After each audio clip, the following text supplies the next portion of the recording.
গাড়ির মালিক একজন, গাড়ি চালায় আরেকজন। গাড়ির মালিক একজন, গাড়ি চালায় অন্যজন। যেদিন তোমার তেল ফুরাবে, যেদিন গাড়ির তেল ফুরাবে, ডাকবে মহাজন। গাড়ির মালিক একজন, গাড়ি চালায় আরেকজন। গাড়ির মালিক একজন, গাড়ি চালায় অন্যজন।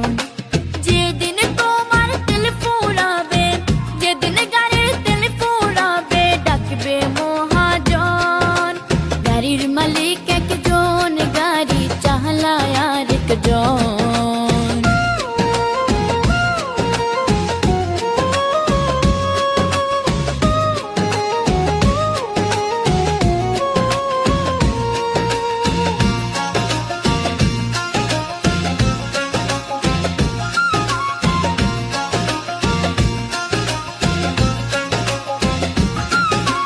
গাড়ি যদি হয় পুরো